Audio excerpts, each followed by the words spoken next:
Vamos então à repercussão da notícia da segunda sentença do presidente Luiz Inácio Lula da Silva, e essa foi pesada.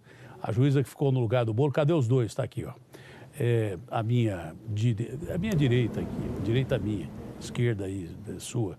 Está o Sérgio Amaral e aqui está o Douglas Santucci, os nossos dois extraordinários diretores de jornalismo, respectivamente de Brasília e também de Curitiba, lá do Paraná. Vamos começar com o Douglas, o Serginho? Começar com o mais velho primeiro, com o Douglas Santucci, que é de lá que vem a notícia da juíza que ficou no lugar do Moro e deu uma sentença pesada para o Lula. Me lembro que quando o Moro sentenciou o Lula em primeira instância, disse assim, olha, eu podia até prender o presidente Lula, mas por ele ser presidente e tal, no despacho dele tem até isso. E deu 9 anos. Foi para a 4ª turma, a pena foi para 12 anos. Nessa aí a juíza já mandou logo 12 anos e 11 meses, quase 13 anos por um mês, né? Pois não, Douglas, de onde vem a notícia? É isso mesmo, Datena. A juíza Gabriela Hart, então, responsável por esta sentença, ela, em resumo, notou que o sítio realmente no papel era de Fernando Bittar, a propriedade era da família Bittar. Porém, o ex-presidente Lula usufruía daquela propriedade como se fosse dele. E mais, sabia que aquelas benfeitorias estavam sendo realizadas por causa do cargo que ele ocupou, por causa da propina do esquema de corrupção que ele comandava, segundo o Ministério Público Federal. Os contratos passaram aí de 100 milhões de reais de propinas pagas pelas empreiteiras OAS, Odebrecht e também pela Chain. No sítio de Atibaia, até agora foi levantado aí o valor de 1 milhão de reais. Outro agravante é que todos os funcionários que trabalharam na obra, por exemplo, foram orientados a não dizer quem estava contratando e quem era o contratado, digamos assim. Ou seja, a Odebrecht, que estava executando a obra, a OAS, eles não queriam que contassem que eles estavam à frente da obra, ocultavam tudo isso, e nem que era em benefício do ex-presidente Lula. Estes foram fatos aí citados no processo.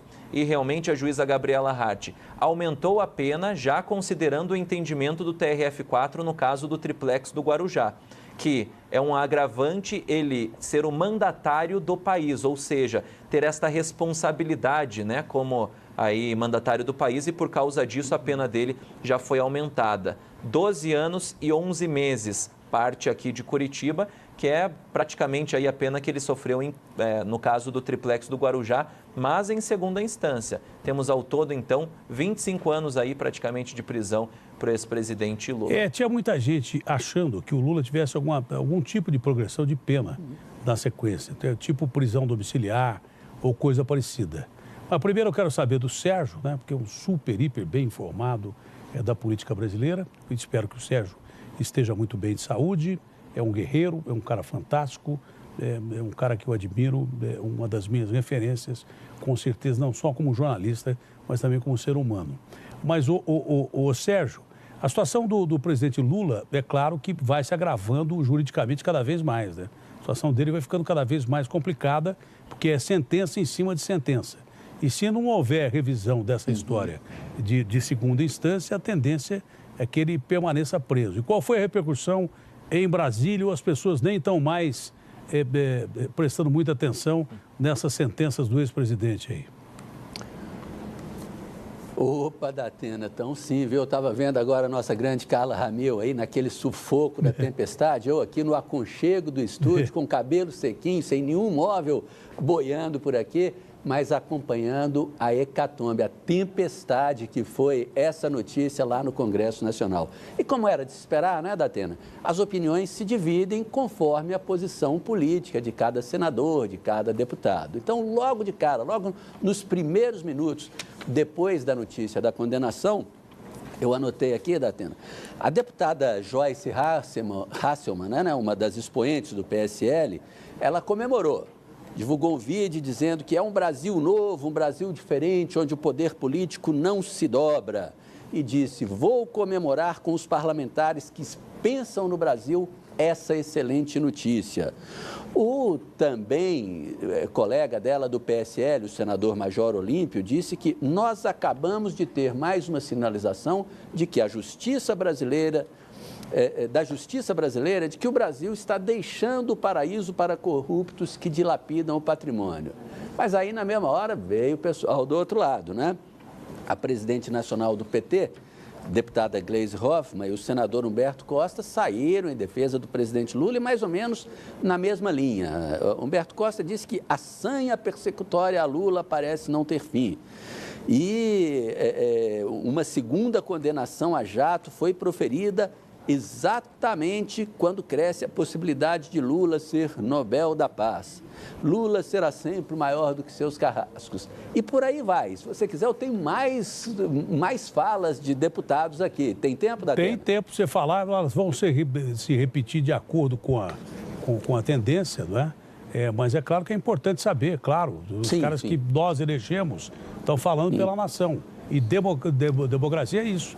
Tem que falar de quem defende e quem ataca, claro. Exatamente. Então, vamos mais algumas aqui que eu anotei, Datena. O deputado Julian Lemos, da Paraíba, que foi, inclusive, um dos principais articuladores da campanha do presidente Bolsonaro, né, disse que foi um ato de justiça. Ele disse que é a favor da justiça e que Lula não foi condenado como preso político, ele foi condenado como qualquer outra pessoa poderia ser. O senador Davi Alcolumbre, que no fim de semana foi eleito presidente do Senado, né, como presidente do Senado, então ele não quis entrar muito no mérito da questão, ele disse apenas que condenação judicial se cumpre... não, o senador Davi Alcolumbre. Não, é César, presidente, né? Ele deu uma de César. Do Senado. Ele deu uma de César aí e foi magnânimo, acima de todos. Ou então de Pôncio Pilatos, lavou as mãos. Ele disse... Aquela velha frase feita. Decisão judicial, cumpra-se. César é porque é magnânimo, estou acima de todos. E Pilatos recorre. Aí lava as mãos. Você pode escolher quem você quer da figura histórica. Exatamente. Basta o cara virar presidente de alguma coisa para ele fazer média. Tem esse detalhe também, né? Essa frase é mais velha do que eu. Exatamente. O que mais tem, Sérgio? O deputado Girão Monteiro, lá do Rio Grande do Norte, né, disse que logo depois da saída do ministro Sérgio Moro, que esteve com um grupo de deputados da chamada Frente Parlamentar da Segurança Pública, ele disse o seguinte: olha, a gente acabou de receber o ministro Sérgio Moro aqui, ele veio mostrar as propostas da lei de combate à violência e à corrupção, e na saída dessa brilhante apresentação, a notícia de mais uma condenação do Lula. Que dia bom, senhores! Sabe o que eu acho gozado? Na mesma hora o troco, não, né? Sem qualquer alusão a nada, mas a vida é assim. E a história prova que a vida é assim. Isso vale para quem é da oposição, quem é da situação, quem está a favor do Lula, quem está contra o Lula. Nós temos aqui, calma aí, deixa eu terminar meu raciocínio, eu já não tenho um raciocínio bom, se falar no meu ouvido, aí fica complicado. O negócio é o seguinte, velho, isso me lembra, talvez o movimento democrático mais importante que nós tivemos nos últimos tempos aí, que deu início a um divisor de águas, que foi a Revolução Francesa. Se não me engano, em 1789, né? Só lembrando que quem corta a cabeça, um dia pode ter a cabeça cortada também, tem esse detalhe também, né? Danton, Robespierre, que eram os reis da Revolução Francesa, cortaram a cabeça guilhotinaram aquele lá. Amanhã, o cara que estava lá com a cabeça da guilhotina.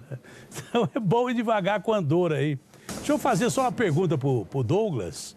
Bom, a expectativa, viu, Serginho? Inclusive, quando eu entrevistei o Sérgio Moro, e fui muito bem recebido aí nos estúdios, como sempre, da Band de Brasília, ele me falou, pela primeira vez ele chegou a comentar isso, o Sérgio Moro falou assim: olha, eu não fiquei feliz em condenar o Lula.